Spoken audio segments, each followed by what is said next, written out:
आज सामने आया है। कम समय में रकम दोगुने करने के झांसे को लेकर सैकड़ों निवेशकों को चूना लगाने वाले इस स्कीम के मास्टरमाइंड मोस्ट वांटेड सोमेंद्र कंकराइने और उसके साथियों को बालाघाट पुलिस ने हरिद्वार से गिरफ्तार कर लिया है। कंट्रोल रूम में बालाघाट पुलिस अधीक्षक आदित्य मिश्रा ने इसकी जानकारी साझा की और लगभग 500 से 600 करोड़ की राशि से जुड़े इस मामले में फरार चल रहे आरोपियों को भी प्रस्तुत किया। सोमेंद्र कंकराइने और उसके साथियों को पुलिस ने हरिद्वार, भोपाल और नागपुर में लंबे समय तक रहकर ढूंढा और आखिरकार उनके इस मिशन को सफलता हासिल हुई। प्रेस कॉन्फ्रेंस में क्या कुछ जानकारियां निकलकर सामने आई हैं, आइए देखते हैं।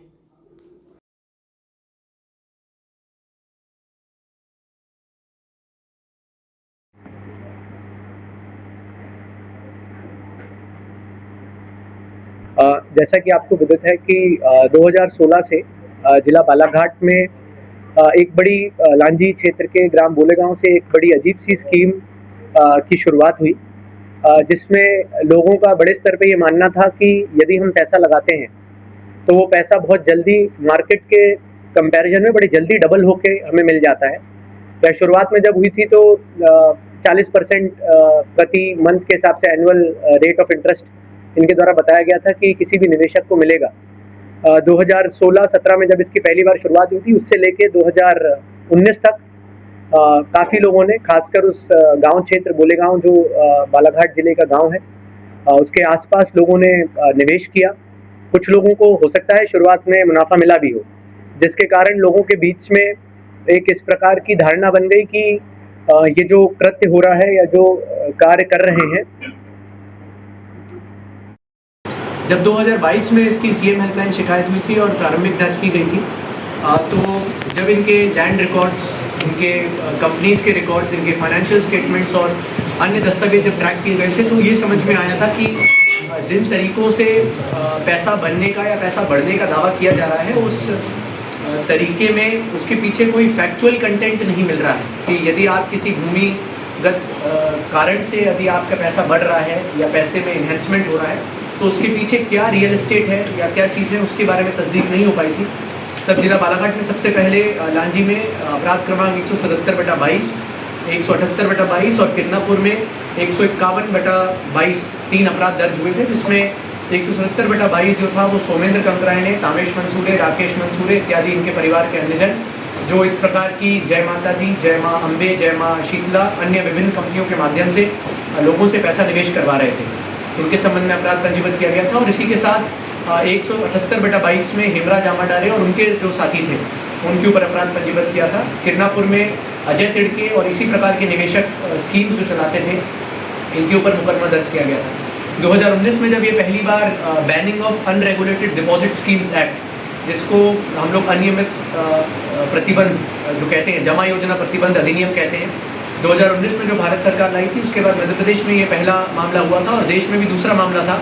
जब इस स्कीम के तहत कार्रवाई की गई थी और उस समय करीबन 11 करोड़ रुपए से अधिक की संपत्ति इनके इन विभिन्न प्रकरणों में नकद में जब्त की गई थी और इनकी कंपनी के जो बैंक अकाउंट्स थे, करीबन 41 बैंक अकाउंट्स थे उस समय जो हमें प्राप्त हुए थे, जिसकी जानकारी जिनको फ्रीज किया गया था, उसमें भी काफ़ी बड़ी संख्या में जो अमाउंट था वो फ्रीज था। इन प्रकरणों में जब लगातार आगे तस्दीक की गई तो पता चला कि ये एक नहीं है, दो नहीं है, हज़ारों की मात्रा में भोले भाले निवेशकों से उनकी मेहनत की कमाई को लेकर उसमें लगातार ये उनको भरोसा दिलाना कि भाई आपका पैसा डबल हो जाएगा, इस प्रकार से ये घटनाक्रम को दिया गया था, अंजाम दिया गया था। 2022 में माननीय न्यायालय के समक्ष इनको उपस्थित करके जुडिशियल रिमांड में थे। फिर जैसे कि न्यायिक सिद्धांत रहते हैं, कुछ समय बाद इनकी बेल हुई और बेल की कुछ कंडीशंस थी, जिसमें एक महत्वपूर्ण कंडीशंस थी कि भाई जो ट्रायल चल रहा है उस ट्रायल में आप कोर्ट का और इन्वेस्टिगेटिंग ऑफिसर्स का सपोर्ट करेंगे, उसमें आप उपस्थित रहेंगे। पर 2023 के बाद से अनफॉर्चुनेटली जो 2 अन्य केसेस थे, जिसमें हेमराज जामाडारे और उनके सहभागी थे और अजय तिड़के वाले केसेस, उनका ट्रायल तो नियमित रूप से चलता रहा, परंतु सोमेंद्र कंकराइने वाला जो केस था, जिसकी जो इन सब चीज़ों की जड़ थी या शुरुआत थी जिला बालाघाट में, वो उस समय से ही फरारी में थे। काफ़ी तत्समय भी बहुत प्रयास किए गए और उसके बाद काफ़ी समय बाद इनके स्थायी वारंट भी थे। हाईकोर्ट से भी जब इन्होंने काफ़ी बार जमानत याचिकाएं लगाई और हाईकोर्ट में सभी बार जमानत याचिकाएं यही बोल के खारिज की गई कि जब आपकी हमारी ही जमानत की शर्तों का आप उल्लंघन कर रहे हैं तो किस प्रकार से आपको अग्रिम जमानत या जमानत का लाभ दिया जा सकता है। लगातार काफ़ी समय से निवेशक यहाँ परेशान हो रहे हैं, क्योंकि बर्ड्स एक्ट का में एक बहुत अच्छा प्रावधान है कि निवेशकों का मूलधन लौटाया जा सकता है, परंतु मूलधन लौटाने के लिए ट्रायल की प्रक्रिया को समाप्त होना बहुत आवश्यक है। आप सभी को ज्ञात होगा कि पिछले महीने भी बर्ड्स एक्ट के तहत एक प्रकरण में 7 साल की सज़ा हुई थी दोनों आरोपियों को, और जो मूलधन था वो उनकी संपत्ति कुर्क करके न्यायालय के आदेश से जो फरियादी हैं उनको दिया जाएगा। इन प्रकरणों में भी काफ़ी बड़ी संख्या में फरियादी थे। कुल अभी तक सोमेंद्र कंकरायने और अन्य लोगों को मिला के करीबन बालाघाट जिले में ही 43 से ज़्यादा अपराध हैं, जिसमें सभी आरोपियों के ऊपर करीबन 30-30 हज़ार रुपये से अधिक के इनाम जो है वो पुलिस अधीक्षक बालाघाट के कार्यालय से और आईजी बालाघाट के कार्यालय से भी घोषित थे। आज उसमें हम लोगों ने काफ़ी समय से हमारी टीम लगातार गोपनीय तरीके से इसका सूचना संकलन का कार्य करना, इनके विभिन्न होने के ठिकानों पे दबिश देना, इनके संबंध में इनके अन्य रिश्तेदार, इनकी प्रॉपर्टी से रिलेटेड जो जानकारी है, यदि ये उसके बेचने का प्रयास कर रहे हैं तो उसकी तस्दीक करना, उन प्रॉपर्टी को बेचने के लिए कौन कौन विटनेसेस हैं, कौन गवाह हैं, कौन वकील हैं, कौन रजिस्ट्रार्स हैं, उन सभी के संबंध में तस्दीक करके लगातार पिछले 6 महीने से हमारी टीम काम कर रही थी। करीबन 1 महीने से ज़्यादा समय तक हरिद्वार में, नागपुर में और भोपाल में 3 जगहों पे हमारी टीम ने रहकर पहले सिविल में गोपनीय तरीके से इन सभी चीज़ों का तस्दीक किया, जिसमें कि एक हमें बड़ी लीड मिली कि एक पावर ऑफ अटॉर्नी इनके लांजी क्षेत्र की एक भूमि थी जो कि लक्ष्मीकांत मार्ग वहाँ लांजी में पड़ता है, उसके पास की एक ज़मीन थी जिसकी पावर ऑफ अटॉर्नी एक लांजी के व्यक्ति के नाम पे हो रही थी। तो हम लोगों ने भी उसमें बायर बन के और सेलर बन के उसमें अपना इंटरेस्ट जगाया, और जब इन चीज़ों से हमें थोड़ी सी लीड मिली तो हमें पता चला कि ये जो पावर ऑफ अटॉर्नी है ये भोपाल में होने वाली है। भोपाल में कोलार में जाके पावर ऑफ अटॉर्नी हुई। उस पावर ऑफ अटॉर्नी में बालाघाट के भी 2 लोग उसमें साक्षी के रूप में भी थे, पर वहाँ से हमें फिर फर्दर लीड्स मिलना शुरू हुई कि किस प्रकार से वहाँ पर एक भाई, इनके जो राकेश मंसूर हैं वो पावर ऑफ अटॉर्नी कराने के लिए आए थे। वहाँ के बाद जब हमने फर्दर लीड्स को डेवलप किया तो हमें पता चला कि इनका मूवमेंट ट्रेन के माध्यम से दिल्ली की तरफ हुआ है, दिल्ली से फिर हरिद्वार की तरफ मूवमेंट हुआ है। काफ़ी समय तक हरिद्वार में हम लोगों ने साइलेंटली इन चीज़ों को वॉच किया, देखा। जब हमें तस्दीक हो गई उसके बाद अब अग्रिम वैधानिक कार्रवाई के लिए इनको लेके आए हैं, और इसके संबंध में लगातार जो पूर्व में प्रकरण पंजीबद्ध हैं प्लस जिन प्रकरणों में ये वांछित हैं उनमें इनके संबंध में कार्रवाई की जाएगी। पर मैं इसमें अपने से ज़्यादा मुझे लगता है कि हमारी साइबर टीम और हमारे जो दोनों इंस्पेक्टर्स एंड सब इंस्पेक्टर्स हैं, बैरागी जी,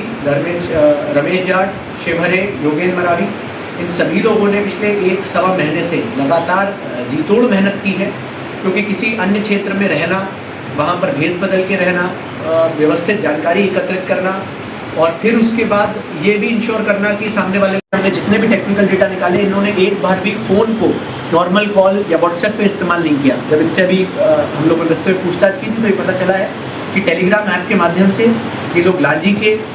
कई लोगों से संपर्क में थे, और पावर ऑफ अटॉर्नी की जो डीलिंग भी हुई थी कि भाई उस पर बातचीत है, उसके संबंध में भी टेलीग्राम एप्लीकेशन जो रहती है उसमें इन लोगों ने सूडो नाम से क्या बोलते हैं अपने अकाउंट्स खोल रखे थे। आप देखेंगे टेलीग्राम एप्लीकेशन में यदि कोई प्रीमियम अकाउंट बनाता है तो उसमें मोबाइल नंबर और बाकी सारी डिटेल्स ऑटोमेटिकली हाइड करने का ऑप्शन रहता है। तो उस प्रकार की चीज़ों का इस्तेमाल करते हुए ये लोग अभी तक पुलिस की गिरफ्त से बाहर थे, परंतु आज हमारी टीम ने बहुत मेहनत करके इसमें सफलता अर्जित की है। अग्रिम कार्रवाई इनके जो विभिन्न प्रकरण हैं जो पेंडिंग चल रहे थे उनमें हम लोग इनकी रिमांड लेके इनका इन्वेस्टिगेशन हम लोग इसमें प्रारंभ करेंगे, और साथ ही साथ इससे पहले की जो कार्रवाई जो ट्रायल चल रहा है उसमें अब हम लोग को उम्मीद है कि बहुत गति से और बहुत त्वरित कार्रवाई करते हुए वो ट्रायल को समाप्त कराने की कोशिश करेंगे, क्योंकि काफ़ी बड़ी मात्रा में, जैसे मैंने आपको बताया, करीबन 20 करोड़ से अधिक की संपत्ति है जो उसमें ऑलरेडी सीज्ड है। इसमें माननीय हाईकोर्ट के द्वारा भी 2023 में एक जजमेंट आया था जिसमें बोला गया था कि सभी आरोपी जब आएंगे तब उनके समक्ष ट्रायल कराया जाना चाहिए एक साथ, क्योंकि कई लोगों में इंटरचेंज आरोपी बने हुए हैं। हेमराज आमाडारे के प्रकरणों में कई आरोपी इस गैंग से भी हैं, क्योंकि एजेंट्स जो होते थे वो क्रॉस एजेंटिंग का काम भी लोगों ने किया है। इसमें एक महत्वपूर्ण चीज़ जो सामने आई है कि काफ़ी सारे लोगों में गाँव में पैसा इकट्ठा करने में सबसे महत्वपूर्ण चीज़ रहती है भरोसा, और यदि सामने वाले व्यक्ति को ये भरोसा हो जाए कि आप जो काम कर रहे हैं वो सही काम कर रहे हैं, सही तरीके से काम कर रहे हैं, तो आदमी अपना बहुमूल्य धन भी देने में कभी हिचकिचाता नहीं है। और इसमें एक बड़ी भूमिका रही एजेंट्स की, क्योंकि हर व्यक्ति, इन्होंने एजेंट्स को उस गांव के हिसाब से बनाया जिस गांव में उसका सबसे भरोसेमंद आदमी था। तो गांव वाला हो सकता है किसी तीसरे आदमी को ना दे, पर अपने गांव के भरोसे के आदमी को देने में शायद एक बार विचार कम करे या उस पर उतना डाउट ना करे। यही चीज़ हेमराज आमाडारे और अजय तिड़के केस में भी सामने आई थी। इसमें एक महत्वपूर्ण चीज़ और थी कि काफ़ी बड़ी संख्या में, क्योंकि कैश का मूवमेंट, जैसे आपको पता है कि उस समय नक्सल क्षेत्र था, हो रहा था, तो पुलिस के लिए भी ये एक बहुत चैलेंज था कि ऐसी कोई भी गतिविधियां नहीं संचालित हों जिससे कि नक्सल क्षेत्र में कैश का इतना बड़ा मूवमेंट हो, क्योंकि आपको नहीं पता है कि कहाँ से किस तरह का कैश का मूवमेंट नक्सलियों के या अन्य लोगों के हाथों में जा सकता है। इसलिए ये उस समय मुझे याद है कि पब्लिक में एक असंतोष था जब ये कार्रवाई हुई थी और उनको लगता था कि ये सही चीज़ हो रही है, पर जिस तरह की इनका अभी जहाँ इनका रहन सहन, जिस प्रकार से रह रहे थे, जिस प्रकार से इनकी आर्थिक स्थिति है, मुझे लगता है कि जब पब्लिक को धीरे धीरे ये सब चीज़ें पता चलेंगी तो उनको खुद ही पता चलेगा कि एक्चुअली में ये स्कैम था, जो पब्लिक इस भरोसे में थी कि शायद व्यक्तिगत रूप से इन लोगों के पास पैसा पड़ा है परंतु पुलिस के कारण नहीं दिया जा सकता। कई बार एक लोगों में भ्रांति रहती है कि पुलिस के कारण हम पैसा नहीं दे पा रहे हैं, हमारे पास पैसा पड़ा है। तो मैं तो आज आपके सामने है, आप इनसे कुछ पूछ लें और अगर इनके पास पैसा हो तो ये आज सब मीडिया के सामने कैमरे में बता दें कि भाई इनका जो पैसा है, यदि पुलिस ने कभी इनको मना किया हो कि भाई आप निवेशकों को पैसा मत दीजिए, ये सिर्फ एक भ्रांति बनाई जाती है। क्योंकि जब भी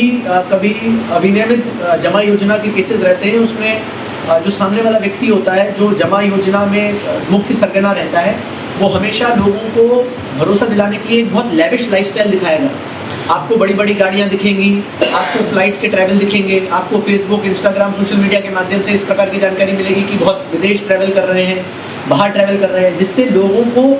एक झांसे में लिया जा सके कि हाँ एक्चुअली में जब ये बेनिफिट कर पा रहे हैं तो हम भी बेनिफिट कर सकते हैं। तो इस प्रकार की चीज़ें, और अनफॉर्चुनेटली अभी भी लोग इसमें, कई बार हम लोग को शिकायतें आती हैं, वारा सिडनी के कई लोग हैं जो अभी भी पैसा डबल करने के नाम पे नागपुर के कुछ लोगों को पैसा दे के आए हैं,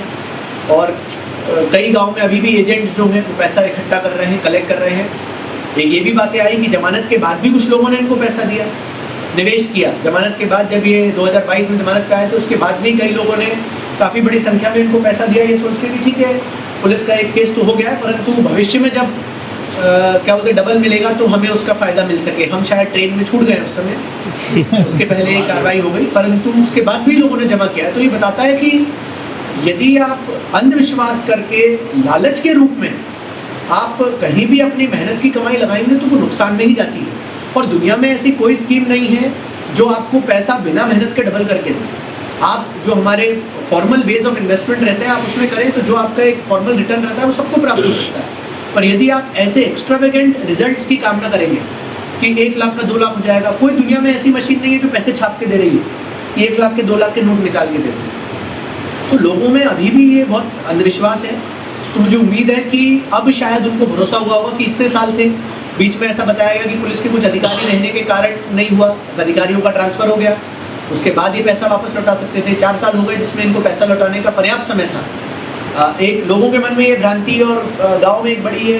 परिचर्चा का विषय रहता है कि पुलिस नहीं होती तो पूरा पैसा वापस मिल जाता। तो भाई 4 साल का समय था जब इसमें अधिकारी भी बदले, क्या बोलते हैं यहाँ किसी ने भाई 4 साल तक जो लीगल प्रोसेस है ट्रायल उसमें चलती रही। आप निवेशकों को उसके माध्यम से वापस कर देते, आप निवेशकों से पैसे वापस करके चेक विड्रॉ लेके आप राजीनामा लिखवा लेते। बहुत सारे लीगल प्रकार रहते हैं पैसे वापस करने के, बट महत्वपूर्ण चीज़ ये है कि पैसा है नहीं। पैसा जब मैच्योरिटी के नाम पे आपने जिन लोगों को डबल दे दिया है, ये पूरी स्कीम्स जो होती है इसको हिंदी में कोलोकियली इसकी टोपी उसके सर कहते हैं। बेसिकली निवेशकों से जो पैसा आता है जब तक वो ज़्यादा मात्रा में आता जाता है तब तक आप मैच्योरिटीज़ भुना सकते हैं। जिस दिन वो पैसा ज़्यादा मात्रा में आना बंद हो जाता है उस दिन आपको मैच्योरिटी भुनाने में तकलीफ होती है। इसमें आप एक पैटर्न, अगर आप टाइमलाइन को ऑब्जर्व करेंगे तो एक बहुत महत्वपूर्ण चीज़ है, 2021-22 के बाद ये मामला थोड़ा बिगड़ना शुरू हुआ। उसके पहले शिकायतें कम थी। और वो क्यों बिगड़ना शुरू हुआ? क्योंकि जब अभी तक कॉम्पिटिशन नहीं था,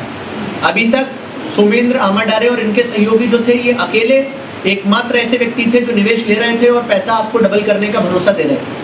शुरुआत में लोग क्या होते हैं, जब मान लीजिए मैंने आज 1 लाख रुपए जमा किए, 1 लाख रुपए जमा करने के बाद मुझे बताया गया कि 6 महीने में आपको 2 लाख रुपए मिलेंगे। मैं 6 महीने बाद गया, मैंने आपसे पूछा कि साहब मेरे पैसे 2 लाख रुपए हो गए, आपने मुझे 2 लाख रुपए दिखाए। व्यक्तिगत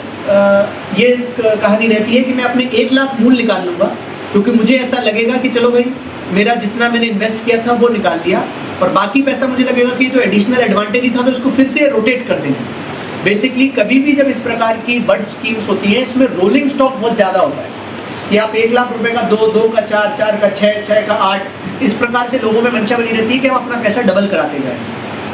ये तब तक स्कीम वैलिड रहती है जब तक निकालने वाले लोगों की संख्या कम रहती है। 2021-22 के बाद कंपटीशन जनरेट हुआ, कंपटीशन में हेमराज जामाडारे पहले क्या बोलते एक जगह से हो गए और फिर उन्होंने स्कीम का टाइमलाइन कम कर दिया कि जो पहले पैसा 8-9 महीने में डबल हो रहा था उन्होंने स्कीम दे दी कि भाई हम 6 महीने में आपका पैसा डबल कर देंगे।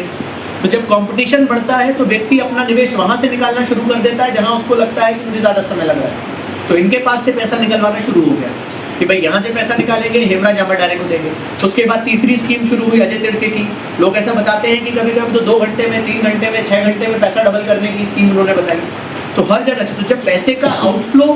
बढ़ जाता है तो ये स्कीम्स बस्ट कर जाती हैं। तो आपके माध्यम से यही प्रयास है कि अभी भी लोग यदि इस प्रकार के झांसों में रहते हैं तो कृपया करके आप लोग सतर्क रहें, बचें। दुनिया में आज तक ऐसी कोई स्कीम नहीं है। हमने देखा है भारत में भी कई क्षेत्रों में, चाहे सहारा चिट फंड की बात हो, चाहे कलकत्ता वेस्ट बंगाल में काफ़ी बड़ा इस प्रकार का लोगों का, निवेशकों का पैसा डूबा था। कई बार हम देख चुके हैं, छत्तीसगढ़ में हमारे पड़ोस में काफ़ी बार ऐसी चीज़ें आई हैं जिसमें लोगों का पैसा डूबा है। तो आप लोग कृपया करके अपनी मेहनत की कमाई जो है रजिस्टर्ड इंस्टीट्यूशंस में, रजिस्टर्ड मेजर्स में लगाएं और ये सोच लेना कि हमें किसी ने चेक दे दिया है तो हमारे लिए प्रूफ हो गया है। लीगल लॉ भाषा में ये एक 138 NI नेगोशिएबल इंस्ट्रूमेंट्स के अलावा बहुत ज़्यादा इसका प्रूफ रहता नहीं, क्योंकि ये एक लोकल ट्रांजैक्शन है। न्यायालय में ये जब बात आती है सामने को कि क्या किसी से ज़बरदस्ती पैसा लिया गया या किसी को लोभ लालच में करके पैसा दिया गया, बुद्धू बना के पैसा दिया गया, मूर्ख बना के पैसा दिया गया, या उसने खुद ज़्यादा रिटर्न्स के नाम पे पैसा दिया। इन सभी चीज़ों पे ये विचारणीय प्रश्न रहते हैं। जब माननीय न्यायालय इस पर विचारण करते हैं तो इन सभी प्रश्नों पे वो लोग विचार करते हैं। तो आप सभी से अनुरोध है कि कृपया करके किसी को भी आप पैसा आज भी मत दीजिए। कई लोगों के वीडियोस हम सोशल मीडिया पे देखते हैं, अभी भी आते हैं, जो इनके एजेंट्स थे, बैकग्राउंड में दुबई का फ़ोटो रहेगा, आईफल टावर का फ़ोटो रहेगा और ऐसा बताएंगे कि विदेश में कंपनी में डीलिंग करने आए हैं, इसलिए पैसा नहीं लौटा पा रहे हैं और कुछ समय में पैसा लौटाया जाएगा। मैं आपको बताना चाहता हूँ कि वो सारे फेक हैं, फ्रॉड हैं। जो पैसा है वो माननीय न्यायालय में जो जब्त है उसी के माध्यम से मिलेगा। प्लस अगर ट्रायल खत्म हो जाएगा तो इनकी जो काफ़ी सारी ज़मीन है, जो कुर्क हैं, उनको सरकार, शासन जो है, उनको कुर्की करके फिर जो उसमें से पैसा होगा वो निवेशकों को जो उनका मूलधन होगा वो लौटाने का प्रयास करेगी।